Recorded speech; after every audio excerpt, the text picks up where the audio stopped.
ओम नमो भगवते वासुदेवाय। ओम नमो भगवते वासुदेवाय। ओम नमो भगवते वासुदेवाय। नारायणं नमस्कृत्यं नरं चैव नरोत्तमं देवीं सरस्वती व्यासं ततो जयमुदीरये। नष्टप्रायेषु अभद्रेषु नित्यं भागवत सेवया भगवते उत्तमश्लोके भक्तिर्भवति नैष्ठिके। कृष्णाय वासुदेवाय देवकी नन्दनाय च नन्दगोपकुमाराय गोविन्दाय नमो नमः। ॐ अज्ञानतिमिरन्धस्य ज्ञानाञ्जनशलाकया चक्षुरुन्मिलितं येन तस्मै श्रीगुरवे नमः। श्रीचैतन्यमनोभीष्टं स्थापितं येन भूतले स्वयं रूप कदा मह्यं ददाति स्वपदान्तिकं। वन्देऽहं श्रीगुरुं श्रीयुतापदकमलं श्रीगुरून् वैष्णवांश श्रीरूपं साग्रजातं सहगणा रघुनाथान्वितं तं सजीवं साद्वैतं सावधूतं परिजनसहितं कृष्णचैतन्यदेवं श्रीराधा कृष्णपादान् सहगणा ललिता श्रीविशाखान्वितांश्च। हे कृष्ण करुणा सिंधु दीनबंधु जगतपते गोपेश गोपिकाकांत राधाकांत नमस्तुते।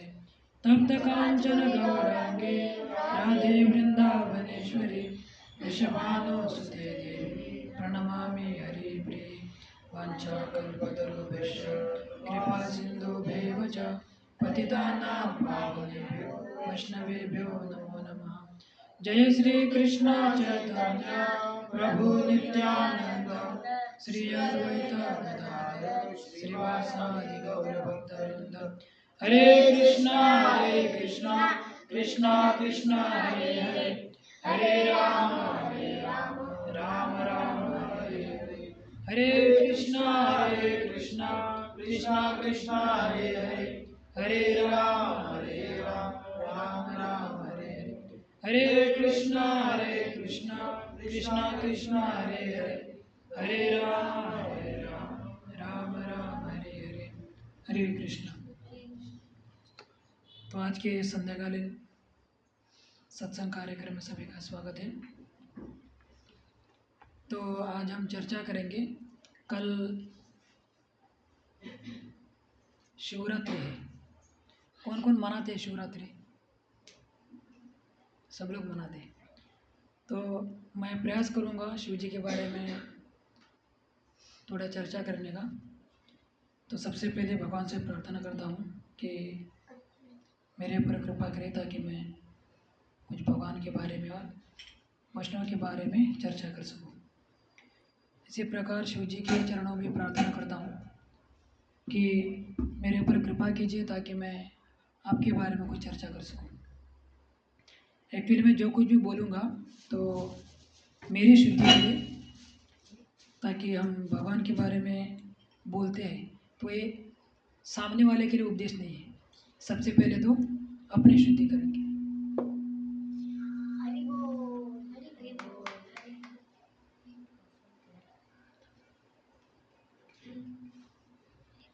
तो भागवतम में ऐसा कहा गया है कि निम्न गाना यथा गंगा, मतलब इस संसार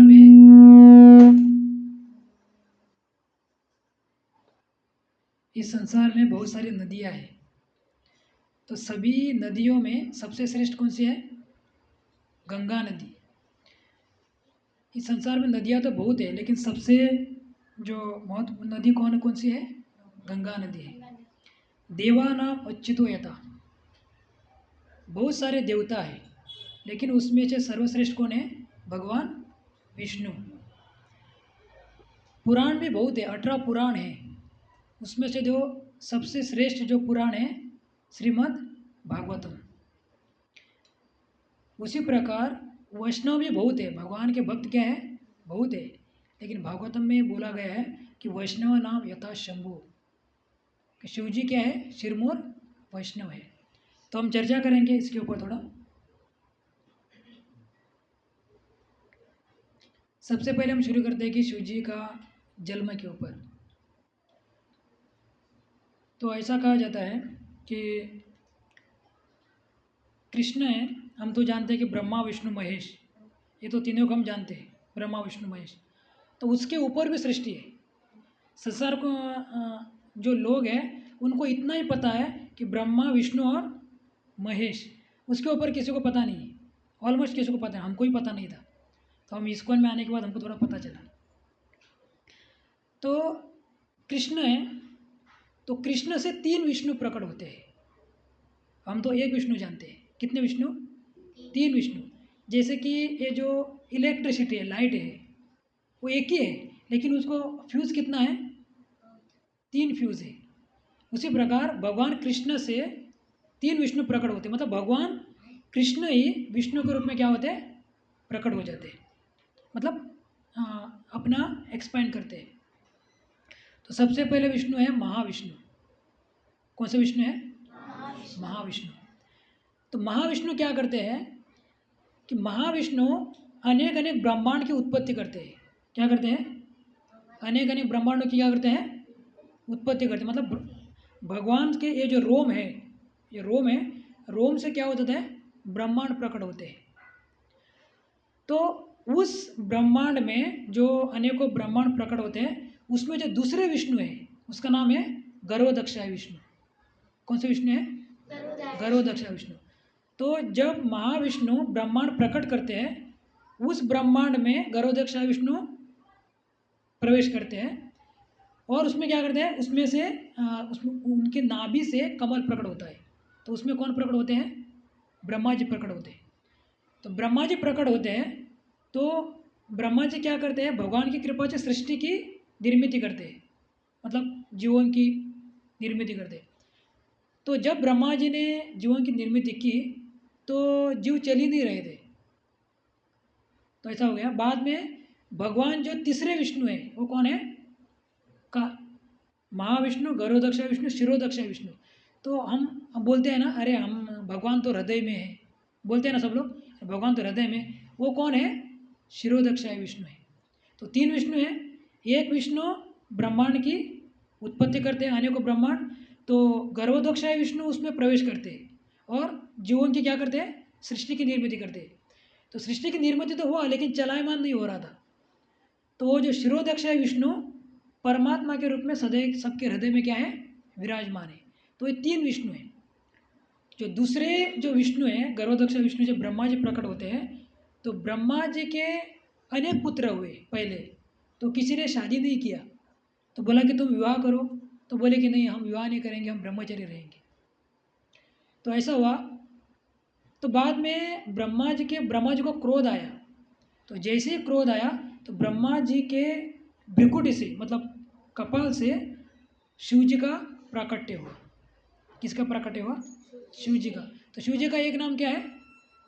रुद्र। तो रुद्र उनको क्यों बोला जाता है? क्योंकि वो रोते हुए प्रकट हुए, इसलिए उनको क्या है? रुद्र है।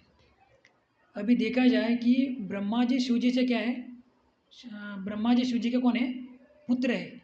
लेकिन उनका जो महान है, तो शिव जी ब्रह्मा जी से भी महान है, क्योंकि शिव जी का कभी मृत्यु नहीं होता है। शिव जी क्या है? सदाशिव है। तो हम देखते हैं कि पिताजी और उसका बेटा है, लेकिन कभी कभी क्या होता है कि बेटा आगे चला जाता है। ऐसा होता है ना कि बेटा क्या हो जाता है? आगे चला जाता है। उसी प्रकार शिव जी ब्रह्मा जी से प्रकट होते हैं, लेकिन यदि देखा जाए तो शिव जी क्या है? ब्रह्मा जी से भी महान है। क्यों? क्योंकि ब्रह्मा जी की मृत्यु होती है, लेकिन शिव जी की मृत्यु नहीं होती है। तो शिवरात्रि के दिन, कल शिवरात्रि है ना, शिवरात्रि के दिन शिव जी का क्या होता है? जन्म होता है। तो एक हो गई पहली महिमा। दूसरा है शिवरात्रि के दिन पार्वती के साथ शिव जी का विवाह होता है। हिमालय की पुत्री कौन है? पार्वती। उसके साथ शिव जी का क्या हो जाता है? विवाह हो जाता है। ये शिवरात्रि की दूसरी महिमा है। सब लोग ध्यान दे रहे हैं ना? मैं पूछूंगा जाते समय। जो तीसरी महिमा है, सब लोग जानते हैं, देवता और असुर ने एक मैच खेला था, पता है? मैच खेला था। कौन सा मैच खेला था? देवता और असुर मतलब देवता और राक्षसों ने एक मैच खेला था। कौन सा मैच पता है? हाँ, समुद्र मंथन किया था। मैच मतलब सब लोग बैट बॉल फुटबॉल के ऊपर चले गए, तो वो मैच नहीं। देवता और असुरों ने क्या किया था? समुद्र मंथन किया था। तो समुद्र मंथन क्यों किया? एक बार क्या हो जाता है कि दुर्वासा मुनि भगवान के पास चले जाते हैं, भगवान विष्णु के पास, और जाते हैं तो उनको उनके गले में भगवान विष्णु हार डालते हैं। किसी गले में? दुर्वासा के गले में। और दुर्वासा मुनि आ जाते हैं। हाँ, दुर्वासा मुनि आ जाते हैं। जैसे आते हैं तो उनको कौन मिलते हैं? देवराज इंद्र मिलते हैं। देवराज इंद्र हाथी के ऊपर बैठ के जा रहे होते हैं। तो देवराज इंद्र को मिले, तो दुर्वासा मुनि ने क्या किया? जो भगवान ने जो प्रसाद दिया था दुर्वासा मुनि को, वो देवराज इंद्र के गले में डाल दिया। महाप्रसाद, भगवान से मिला प्रसाद, और उन्होंने इंद्र को दिया क्या? महाप्रसाद। तो अभी दुर्वासा मुनि सामने खड़े हैं, और इंद्र ने क्या किया? वो हार निकाला और अपने हाथी के गले में डाल दिया। ऐसा होता है ना, हम लोग भी करते हैं, जो भगवान के ऊपर चढ़ा हुआ हार निकाल के गाड़ी के ऊपर डाल देते हैं। तो इंद्र ने भी वैसा ही किया, जो अपने गले में जो हार डाला था वो हाथी के गले में डाल दिया। तो ये जब देखा किसने? दुर्वासा मुनि ने। तो उनको बहुत क्या हो गया? गुस्सा आया, क्रोध आया। क्यों क्रोध आया? कि उनको पता चला कि देवराज इंद्र को अभिमान हुआ है। देवराज इंद्र ने सोचा, अरे मैं तो स्वर्ग में बड़े बड़े गहने मैं आभूषण पहनता हूँ, ये फूलों का हार क्या है? तो उसने निकाला, हाथी के गले में डाला, और हाथी को क्या पता ये प्रसाद है, महाप्रसाद है। उसने अपना मुंडी हिलाया, वो हार नीचे गिरा और वो पैर के नीचे आया।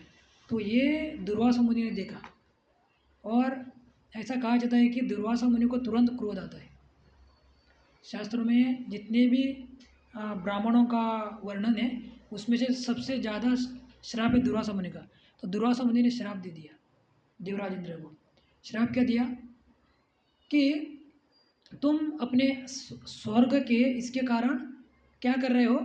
ये जो भगवान का दिया हुआ हार प्रसाद है, उसको आप समझ नहीं रहे हो। आपके ऊपर क्या हुआ? घमंड आया है, इसलिए वो दुर्वासा मुनि श्राप देते हैं कि आपका स्वर्ग क्या हो जाएगा? नष्ट हो जाएगा।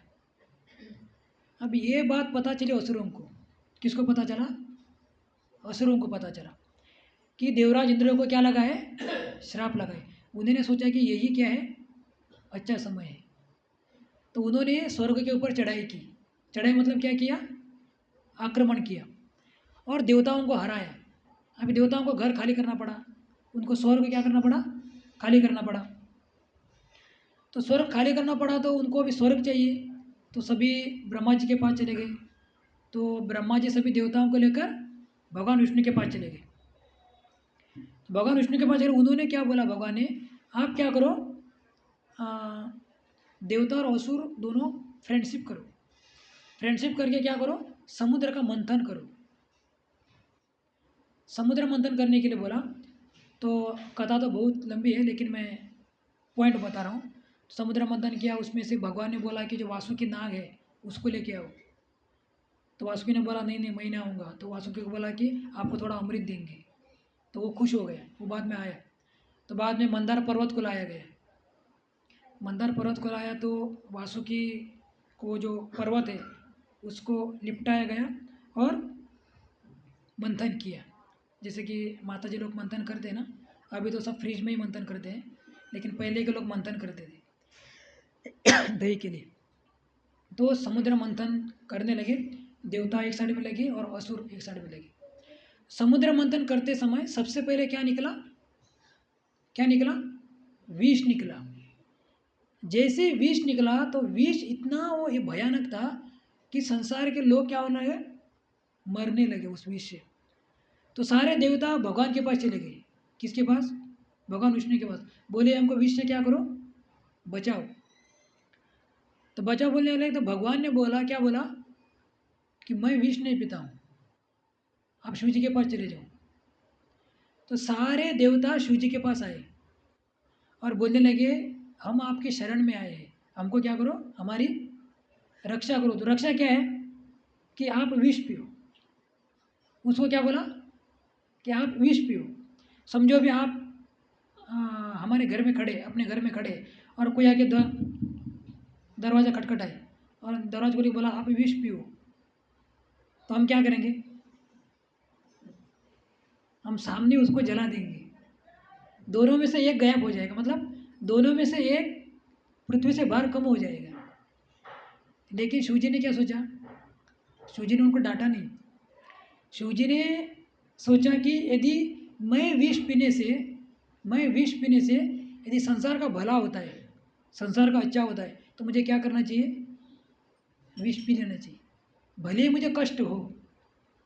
तो शिवजी ने क्या किया, जो समुद्र मंथन से जो विष निकला वो शिवजी ने क्या किया, विष पी लिया। सोचे कि शिवजी के अंदर कितनी करुणा है कि शिवजी ने क्या किया, विष पिया। ये जो विष पिया था ये शिवरात्रि के दिन पिया था। ऐसा होता है ना, जो शिवजी के भक्त होते हैं, जो कट्टर भक्त होते हैं, वो शराब पीते हैं, भांग पीते हैं। बोलते कि शिव भांग पी रहे थे इसलिए हम भी भांग पीते। इनको शराब पीनी है, किसको, खुद को शराब पीनी है, लेकिन नाम किसका ले रहे हैं, शिव जी का नाम ले रहे हैं। ऐसा कहीं पर भी वर्णन नहीं है कि शिव जी भांग पीते हैं या शराब पीते हैं। ऐसा एक था कि एक राजा था, तो वो क्या करता था, बकरे की बलि देता था। क्या करता था, बकरे की बलि। तो बहुत बूढ़ा हो गया, उसके दांत सब गिर गए और उसने बलि देना बंद कर दिया। तो किसी ने पूछा अरे आप तो हर साल बलि देते थे लेकिन इस साल तो तूने बलि नहीं दिया। तो वो बोलने लगा कि क्या करूँ, मेरे दांत गिर गए, अभी कैसे बलि दे दूँ। मतलब खुद को मांस खाने का था लेकिन वो देवी को बलि देकर खुद खाता था। अभी खुद का दांत गिर गया तो बलि देना बंद कर दिया। मतलब खुद को दारू पीना है, शराब पीना है, लेकिन लोग क्या करते हैं, शिव जी का नाम लेते हैं। यदि आचार्यगण बताते हैं इस प्रसंग में, यदि आप इतने कट्टर शिव जी के भक्त हैं तो विष पियो। यदि शिव जी का आचरण करना ही है तो विष पी लो, फालतू में शिव जी का नाम क्यों खराब कर रहे हैं। तो इतने बड़े जो शिव जी है इनका लोग क्या करते हैं, नाम खराब कर दे। शिव जी दारू पी रहे, भांग पी रहे, इसलिए हम भी क्या करेंगे, भांग पियेंगे। तो आज के दिन, मतलब आज नहीं, शिवरात्रि के दिन शिव जी ने क्या किया था, विष पिया था। ऐसा कहा जाता है कि, ऐसा बताया जाता है कि, ये पॉइंट मैं आगे बताऊंगा। तो शिवरात्रि के दिन भगवान ने क्या किया था, शिव जी ने विष पिया था।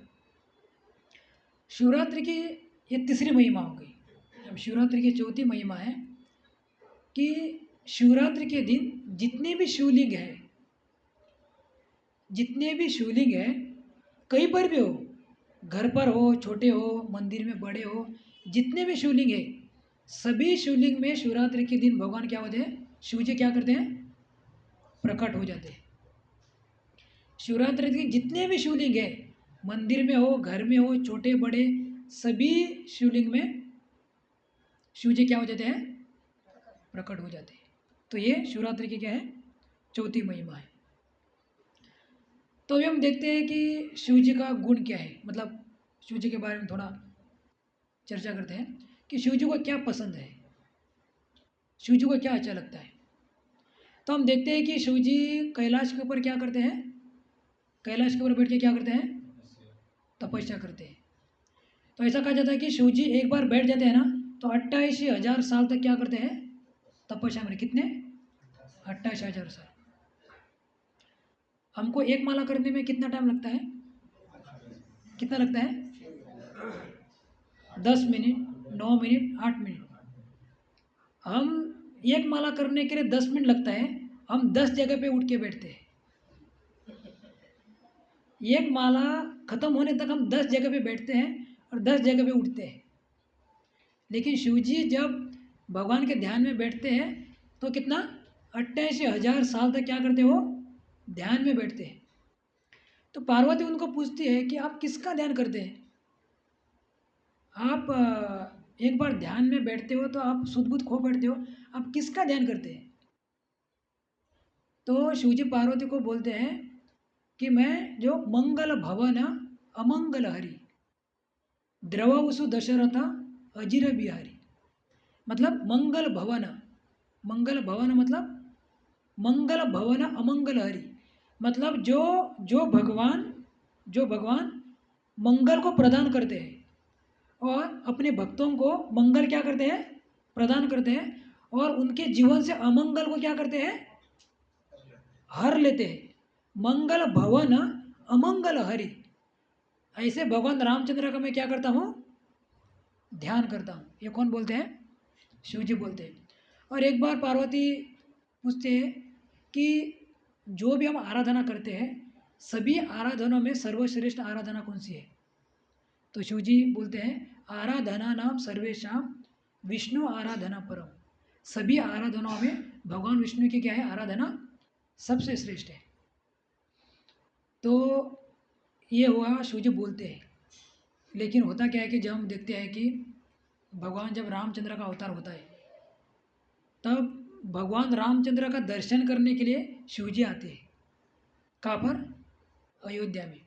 क्योंकि इतने उत्सुक है शिव जी के भगवान का दर्शन करने के लिए कि लाल लला राम लला का भगवान का दर्शन करने के लिए शिव जी क्या करते हैं, कैलाश से उतर कर आ जाते हैं। तो हम देखते हैं कि आगे जब देवी देवता रावण जब आतंक करते हैं, तब सारे देवता कहाँ चले जाते हैं, ब्रह्मा जी के पास जाते हैं, और वहाँ से वो भगवान के पास जाते हैं। किसके लिए, रावण से हमको हमारी क्या करो, रक्षा करो। जब रक्षा करने के लिए जाते हैं, मांगने के लिए, तो भगवान बोलते हैं ठीक है, मैं अयोध्या में राम के रूप में मैं क्या करूँगा, अवतार लूँगा, और आप सभी मेरी सहायता के लिए पृथ्वी पे जाइए, अपना अपना अंश से क्या कीजिए, अवतार लीजिए, जन्म लीजिए। तब सारे जो देवता वानर बन गए। अभी शिवजी ने सोचा कि मुझे भी जाना है, किसकी सेवा करने के लिए, भगवान रामचंद्र की। तो मैं क्या बनूंगा, सभी जो देवता है वानर बन गए, और मैं तो शिवजी हूँ, और मुझे तो ज़्यादा सेवा करनी चाहिए भगवान की। तो शिवजी ने क्या सोचा कि मैं वानर तो बनूंगा, लेकिन मैं ब्रह्मचारी रहूँगा। क्या करूँगा, ब्रह्मचारी रहूँगा, रह कर मैं क्या करूँगा, भगवान की सेवा करूँगा, भले ही मुझे वानर बनना पड़े। हम देखते हैं कि जो रुद्र का अंश से कौन जन्म लेते हैं, हनुमान जी महाराज, भगवान रामचंद्र की सेवा करने के लिए। तो जैसे हम आगे जाए तो हम देखते हैं कि वृंदावन में जब भगवान कृष्ण का जन्म होता है, तो शिवजी भगवान का दर्शन करने के लिए आते हैं। और सबको पता है कि जब भगवान कृष्ण का जन्म हुआ, तो मामा कंस जैसे मामा अपने भांजे को क्या करता है, खिलौना भेजता है, ऐसा असुरों को भेजता रहता था। लेकिन ये कौन, भगवान कृष्ण क्या करते थे उनको, जैसे बच्चे खेलने खेलने में खिलौना फोड़ देते, ऐसे असुरों को क्या करते थे, मारते थे। और शिव जी आए एक साधु का वेश लेकर, ऐसा लंबी सारी जटा है, ये सब आ गई। तो उससे पहले ही एक स्त्री आई थी भगवान कृष्ण का दर्शन करने के लिए। वो कौन थी, पूतना। लेकिन तो दिखने में तो वो बहुत सुंदर थी और गोपिका ड्रेस डाल के आई थी, लेकिन बाद में पता चला ये तो राक्षसी है। तो इसके लिए जब शिव जी आए, बोला कि यशोदा मैया मुझे कृष्ण का क्या करना है, क्या करना है, दर्शन करना है।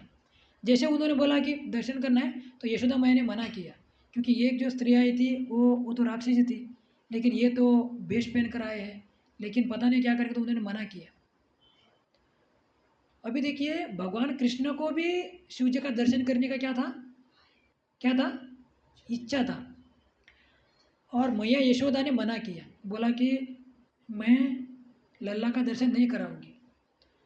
तो शिव जी दुखी होकर चले गए, जाकर वो बैठ गए, एक जगह पे जाके शिव जी बैठ गए। और भगवान कृष्ण इतने ज़ोर से रोने लगे कि रोने का रुक ही नहीं रहे थे, रो ही रहे थे, रो ही रहे थे। तो अब ये क्या करे, भगवान कृष्ण रो ही रहे। तो यशोदा मैया को बोला कि इसका किसी को तो क्या लगा है, नज़र लग गया है। अच्छा नज़र लग गए, तो यशोदा मैया ने बोला कि जाओ कोई तो नज़र निकालने वाला है तो उसको लेके आओ पकड़ के। तो सब लोग भागने लगे, यहाँ के कृष्ण का क्या करना है, नज़र निकालना है। और शिव जी वहाँ पर जाके बैठे थे कि दुखी होकर, क्योंकि मुझे भगवान का दर्शन नहीं हो रहा है। तो बैठे तो उनको पूछा कि आ, आप नज़र निकाल सकते हैं क्या। आप बोले हाँ मैं, मुझे आता है। तो कृष्ण का नज़र निकालना है। जैसे उन्होंने सोचा कि कृष्ण का नज़र निकालना है, तो दौड़ के दौड़ते आ गए। और उनको क्या किया बाद में, जैसे ही शिव जी आए तो उनके हाथ में किसको दिया, भगवान कृष्ण को दिया। जैसे ही भगवान कृष्ण को दिया हाथ में, तो भगवान कृष्ण भी बहुत प्रसन्न हो गए और क्या किए, हंसने लगे। और शिव जी भी हंसने लगे और भगवान कृष्ण भी हंसने लगे। तो मैया यशोदा ने बोला किसको, जो शिव जी जो वेश बदल गया था, उनको बोला कि आप क्या करो, आप इधर नज़दीक ही रहो, क्योंकि जब भी कृष्ण जब रोएंगे ना तो मैं आपको बुलाऊंगी। तो शिव जी ने बोला अच्छा है, मुझे गोकुल में रहना के लिए मिलेगा भगवान के साथ। तो हम देखते हैं कि जब भी भगवान कृष्ण का जब अवतार होता है तो शिव जी क्या करते हैं, आते हैं। और शिव जी का दो ही काम है। सबसे पहले तो जब ब्रह्मा जी से प्रकट हुए तो बोला कि आप सृष्टि की क्या करो, सृष्टि का निर्माण करो। सृष्टि का निर्माण मतलब प्रजा की उत्पत्ति करो। तो शिव जी ने बोला प्रजा की उत्पत्ति करना है। तो शिव जी ने किसकी उत्पत्ति की, भूत प्रेत, इसकी उत्पत्ति करना शुरू की। और सारे जो भूत प्रेत हैं जो ब्रह्मा जी के पास चले गए उसको मारने के लिए। तो बोले तुम क्या कर रहे हो, आपने बोला प्रजा की उत्पत्ति करो। ऐसी प्रजा की उत्पत्ति नहीं करना है, तुम काम करो, तुम प्रजा की उत्पत्ति मत करो, तुम प्रलय का डिपार्टमेंट ले लो। तो शिव जी ने बोला अच्छा है, प्रलय का डिपार्टमेंट, क्योंकि उतना समय के लिए मुझे क्या करना पड़ेगा, भगवान का ध्यान करने के लिए मिलेगा। तो शिव जी ध्यान में चले गए। जब प्रलय का डिपार्टमेंट बाद में किसको दिया, शिव जी को दिया, कि जब संसार का प्रलय करना है तब आपको हम बुलाएंगे। तो शिव जी ने बोला अच्छा है कि मैं क्या करूँगा, ध्यान करूँगा। तो शिव जी का दो ही काम है, क्या करते हैं, ध्यान करते हैं, भगवान की क्या करते हैं, कथा करते हैं। ऋषियों ऋषि मुनियों को बिठाते हैं और कथा करते हैं। हम आगे देखते हैं, एक बार क्या होता है कि शिव जी के लिए क्या पसंद है, क्योंकि हम और एक लीला है वृंदावन की, वो लीला लेने के लिए गए तो हम आगे का जो मेन पॉइंट है वो हमारा रह जाएगा। तो शिव जी के लिए क्या पसंद है, पसंद मतलब वो किसको पसंद करते हैं। तो चौथे स्कंद में 24वें अध्याय में 28वां श्लोक है। तो इसको हम थोड़ा क्या करेंगे, पढ़ेंगे, क्योंकि ये शिव जी ने बताया है। दो प्राचीन बरी के जो पुत्र है वो कहाँ चले जाते हैं, प्रचेतागण। प्राचीन बरी के पुत्र प्रचेतागण कहाँ चले जाते हैं, तपस्या करने के लिए जाने लगते हैं पिता की आज्ञा से। तपस्या करने के लिए जाते हैं। प्राचीन बरी के कितने पुत्र हैं? 10 पुत्र। कितने? 10 पुत्र। तो वो तपस्या करने के लिए जाते हैं, एक सरोवर के पास जाते हैं। तो भगवान विष्णु की तपस्या करने के लिए वो चले जाते हैं। तो उनसे प्रसन्न होकर उनके पास शिव जी प्रकट हो जाते हैं। शिव जी क्या हो जाते हैं? प्रकट हो जाते हैं। और ये जो श्लोक है जो हम पढ़ने वाले हैं, ये शिव जी बोल रहे हैं। क्या बोल रहे हैं? सब मेरे पीछे बोलिए। यम परम रहस्यम साक्षात त्रिगुणाजीव सन्निधात् भगवन्तं वासुदेवं प्रपन्नं स प्रियो हि मे। यं परं रहस्यं साक्षात् त्रिगुणाजीव सन्निधात् भगवन्तं वासुदेवं प्रपन्नं स प्रियो हि मे। ये श्लोक है, शिव जी किसको बता रहे? प्रचेतागण को बता रहे। क्या बता रहे? अनुवाद पढ़ेंगे। अनुवाद। शिव जी ने कहा, जो व्यक्ति प्रकृति तथा जीवात्मा में से प्रत्येक के नियामक श्री भगवान के शरणागत है, वह मुझे परम प्रिय है। चित्र दिखा रहा हूँ, सबको दिख रहा है ये चित्र? सबको दिख रहा है? ये शिव जी है यहाँ पर, और ये प्रचेतागण है। प्रचेतागण तपस्या करने के लिए गए हैं और शिव जी उनसे प्रसन्न होकर प्रकट हुए। दिख रहा है सबको? तो शिव जी क्या बता रहे हैं? उससे पहले भी बहुत सारी है स्तुति है, लेकिन यहाँ पर क्या बता रहे हैं? जो भगवान की भक्ति करते हैं, जो तीनों गुणों से परे है, कौन है? भगवान। तो उसमें सेकंड लाइन में क्या बोला? भगवंतम वासुदेवम। तो तीनों गुणों से परे कौन है? भगवान। और भगवान का नाम क्या है? वासुदेवम। प्रपन्नम। प्रपन्नम मतलब जो उनकी भक्ति करता है। आगे क्या बोल रहे हैं? सप्रियो ही में, तो वो मुझे क्या है? अत्यंत प्रिय है। शिव जी क्या बोल रहे हैं यहाँ पर? कि जो भगवान कृष्ण राम विष्णु की भक्ति करता है, वो मुझे अत्यंत क्या है? प्रिय है। तो शिव जी यहाँ पर इस श्लोक के तात्पर्य में आचार्यगण बताते हैं। शिव जी सोचो कि प्रचेतागणों ने सोचो, मानो कि पूछा शिव जी को कि आपको आपके भक्त प्रिय नहीं है? शिव जी बोलते हैं कि जो मेरी भक्ति करता है ना, वो मुझे प्रिय नहीं है। शिव जी क्या बोलते हैं? जो मेरी भक्ति करता है ना, वो मुझे प्रिय नहीं है। जो भगवान कृष्ण की भक्ति करते हैं, वो मुझे क्या है? प्रिय है। तो यहाँ पर एक प्रश्न होता है ना, अरे मेरी भक्ति जो करते हैं वो मुझे प्रिय क्यों नहीं है? तो शिव जी बोलते हैं, मेरे पास मेरी जो भी भक्ति करते हैं ना, जो भी मेरे पास आता है, वो कामनाओं को लेके आता है। किसको लेके आता है? वो मेरी प्रसन्नता के लिए भक्ति नहीं करते, उनके अंदर बहुत कामनाएं होती है। जो अविवाहित स्त्रियां हैं, वो भक्ति करती है किसके लिए? ताकि मुझे अच्छा क्या मिले? पति मिले। जो अविवाहित जो पुरुष है, वो भक्ति करते हैं किसके लिए? अच्छा लड़की मिले। तो जिसका शादी हुआ है, जिसके बच्चे नहीं है, वो किस लिए भक्ति करते हैं? बच्चे हो जाए। जिसके पास धन धन नहीं है, वो किसके लिए? जो भी भक्त मेरे आते हैं, सब किसके लिए आते हैं? कुछ तो प्राप्त करने के लिए। शास्त्र में देखा है, जो भी शिव जी के भक्त भक्ति की, उन्होंने सब कुछ मांगा है, मतलब कुछ ना कुछ तो मांगा ही है। तो वो शिव जी बोलते हैं कि जो भी मेरे पास मेरी भक्ति करते हैं ना, वो मेरी प्रसन्नता के लिए नहीं करते, अपनी इच्छा को पूर्ण करने के लिए मेरी भक्ति करते, इसलिए मुझे प्रसन्न नहीं है। बोलते हैं कि तो कृष्ण के भक्त क्यों क्यों आपको पसंद है? तो इसलिए पसंद है कि भगवान कृष्ण के जो भक्त हैं, भगवान की भक्ति किस लिए करते हैं? अपने लिए नहीं करते हैं कि मैं नरक में जाऊंगा या मुझे ये करना पड़ेगा, इसके लिए नहीं। भगवान के प्रसन्न करने के लिए क्या करते हैं? भक्ति करते हैं। उनके अन्य अभिलाषिता शून्य। अन्य अभिलाषिता मतलब उनकी कुछ इच्छा नहीं होती है, उनकी अभिलाषा क्या है? शून्य है, इसलिए वो मुझे क्या है, बहुत प्रिय है। ठीक है, तो इसका एक उदाहरण भी है।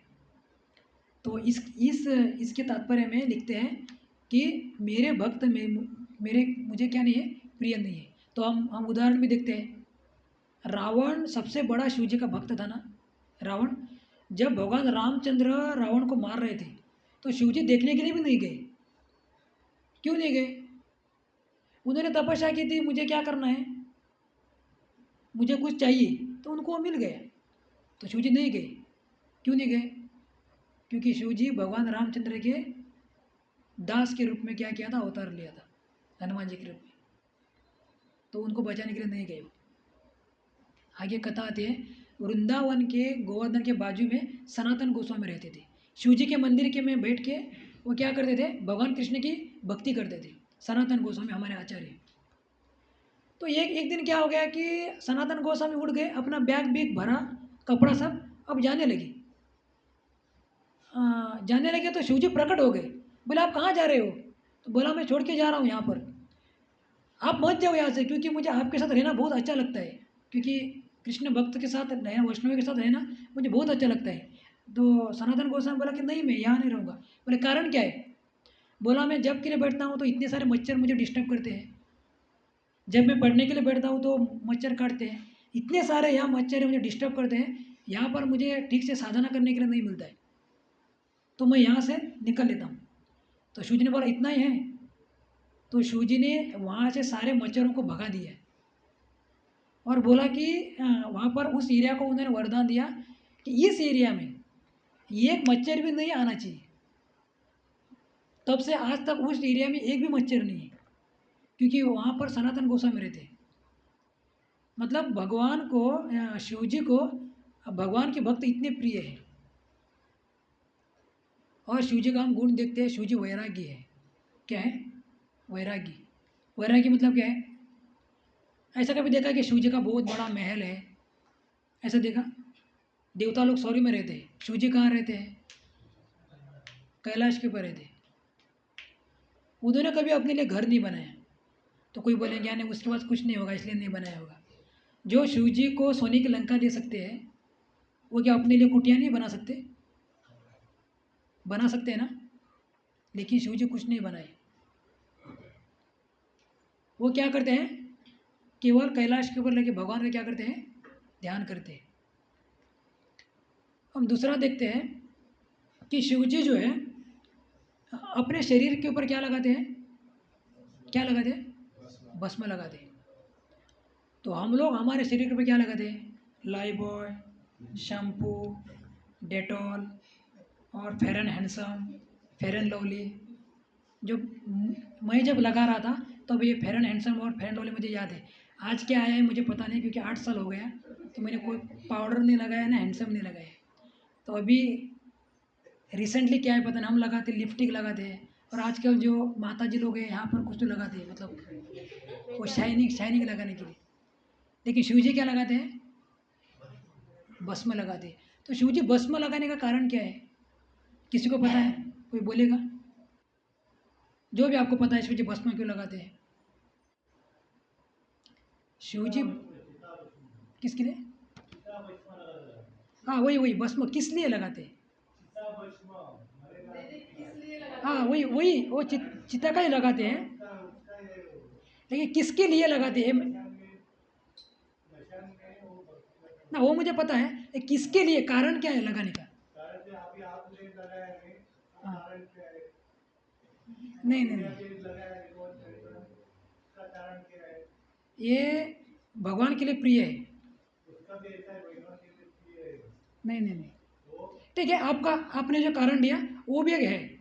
लेकिन शिवजी जो भस्म लगाते हैं इसके लिए, ताकि शिवजी अपने भस्म लगाकर ये बताना चाहते हैं लोगों को कि आप शरीर को कितना भी क्या करो, कितना भी साबुन लगाओ, कुछ भी लगाओ, लेकिन ये अंत में क्या हो जाएगा, राख हो जाएगा। इसलिए शरीर के पीछे अपना टाइम वेस्ट मत करो। भस्म क्यों लगाते हैं? उनको प्रिय है, वो भी है, लेकिन वो भस्म लगाने का कारण यही है कि संसार के लोगों को अपने आचरण से दिखाते हैं कि आप शरीर के लिए कुछ भी करो, लेकिन उसका अंत में क्या हो जाएगा? भस्म हो जाएगा। क्या है हमारे भस्म कोपी धारणम भस्मलेगम कोपी धारणम माया मूल छेदकम सच्चिदानंद आनंद स्वरूपम। भस्म किसने लगाया? माया का नाश किया, इसलिए भस्म लगाया। भस्मलेगम कोपी धारणम माया मूल छेदकम सच्चिदानंद आनंद ज्ञान उत्पत्ति कारण ज्ञान उत्पत्ति होता है उससे।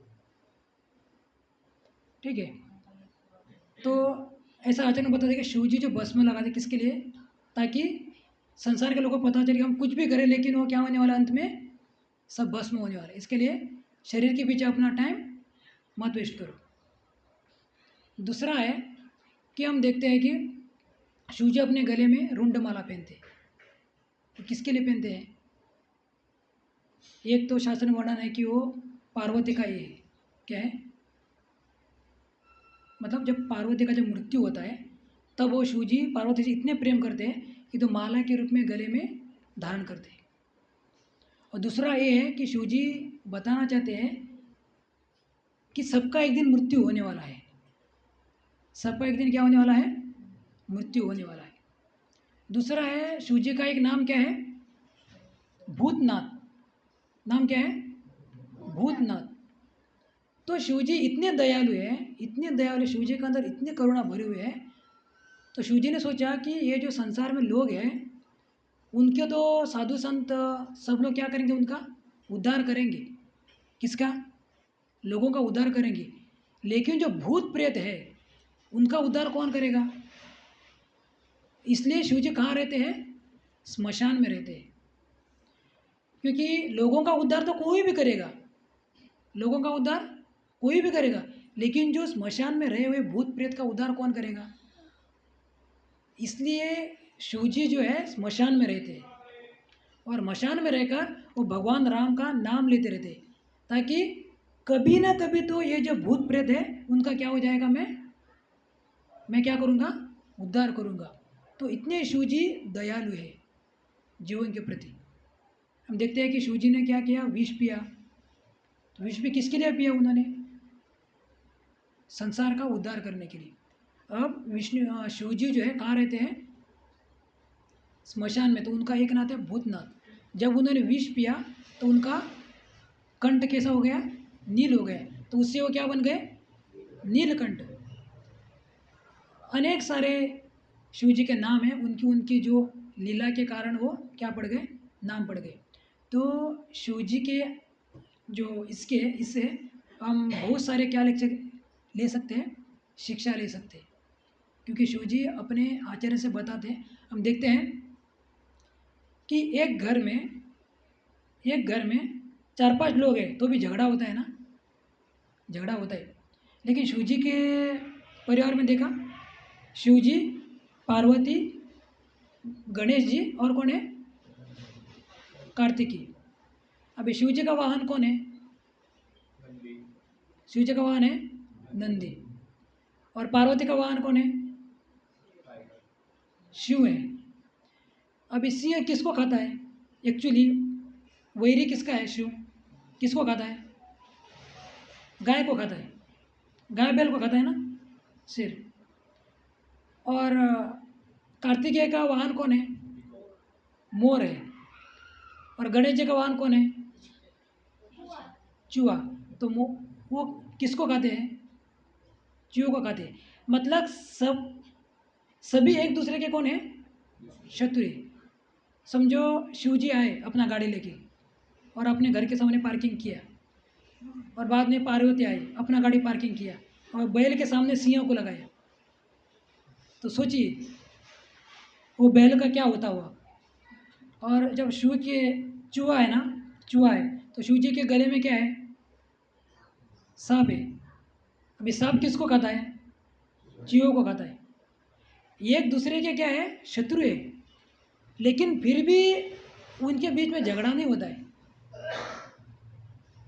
उनके बीच झगड़ा नहीं होता है। वो अपना अपना गाड़ियाँ लेके अपने अपने, जैसे होता है ना, पिताजी यहाँ पर गाड़ी लगाया, पुत्र आके यहाँ पर लगाते, तो पत्नी आती है काम से, वो अपना गाड़ी लगाती है, लेकिन उनके बीच में झगड़ा नहीं होता है,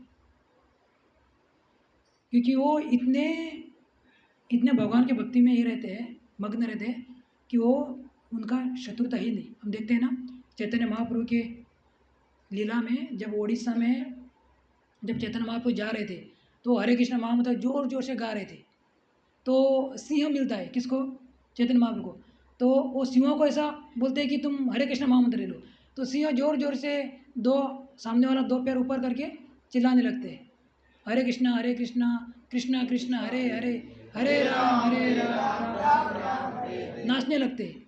तो शेर आता है, चैतन्य महाप्रभु बोलते हैं, तुम शेर को बोलते हैं कि हरे कृष्ण महामंत्र ले लो, तो वो भी हरे कृष्ण महामंत्र लेता है। तो हाथी आता है, तो हाथी भी, हिरण भी, जितने भी जीव मिलते हैं सबको हरे कृष्ण महामंत्र बोलने के लिए बोलते हैं, और सब लोग हरे कृष्ण महामंत्र बोलते हैं। और शेर और हिरण जो है, हरे कृष्ण महामंत्र गाते गाते एक दूसरे को आलिंगन कर रहे हैं, और चैतन्य महाप्रभु ने देखा कि एक दूसरे को चुंबन भी कर रहे थे। मतलब हरे कृष्ण महामंत्र में इतने मग्न थे कि उनको पता ही नहीं कि ये हमारे शत्रु है। अभी भी दृश्य है, आप लोग जाके ये करेंगे ना, सर्च करेंगे ना, आपको दिखाई देगा कि भक्ति में इतने मग्न थे कि वो, जैसे हम देखते हैं ना कि राम की लीला में जब उन्होंने ये किया, क्या किया, राम सेतु बनाया, जब वो जा रहे थे तो वानर इतने खुश थे कि सेतु के साइड में ही बड़े बड़े मछलियाँ थी। तो ऐसा कहा जाता है कि कभी कभी गलती से वानरों का पाँव मछली के ऊपर गिरता था, सेतु छोड़ के मछली के ऊपर गिरता था, और सारी बड़ी मछली छोटी मछली सब एक दूसरे के ऊपर कूद रही है।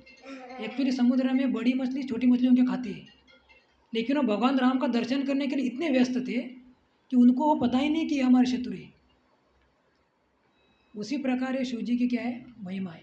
तो शिव जी की बहुत सारी महिमा है, तो हम, क्योंकि जो मैं ये मेरे मुख से नहीं गा सकता हूँ, क्योंकि शिव जी इतने महान है, इतने महान है कि शिव तत्व को चर्चा करना मतलब ये क्या है, मैं अपराध कर रहा हूँ शिव जी के बारे में बोल के। लेकिन ये हम क्यों क्यों चर्चा कर रहे हैं, कल शिवरात्रि भी है, और कल शिवरात्रि भी है, और शिव जी के बारे में चर्चा करके हमारे शुद्धिकरण हो। तो जब भी हम शिव जी से हमें प्रार्थना करनी चाहिए, तो क्या प्रार्थना करनी चाहिए, यदि हमको कुछ देना है तो भगवान की भक्ति दीजिए। तो ऐसा कहा जाता है कि शिव जी के पास जो भी शिव जी की भक्ति करते हैं, तो शिव जी भगवान विष्णु की भक्ति उनको प्रदान करते हैं। जब भी हम शिव जी को प्रार्थना करते हैं, तो शिव जी को हमको ये प्रार्थना करनी चाहिए कि जैसे आप भगवान का निरंतर ध्यान करते रहते हैं, जैसे आप निरंतर भगवान का ध्यान करते रहते हैं, उसी प्रकार मेरा मन भगवान के चरणों में लगा रहे, मेरा मन भगवान के चरणों में लगा रहे। ये हमको शिव जी से प्रार्थना करनी चाहिए। और सबसे बड़ी बेस्ट प्रार्थना है कि शिव जी को बोलना चाहिए, जो आपको जो अच्छा लगता है वो दे दो। मुझे क्या अच्छा लगता है वो मुझे पता नहीं, लेकिन आपको क्या अच्छा लगता है वो मुझे दे दो, तो भी शिव जी हमारे पर क्या करेंगे, कृपा करेंगे। हरे कृष्णा कृष्णा कृष्णा हरे हरे राम राम राम हरे हरे। हरे कृष्ण। किसी का कुछ प्रश्न है?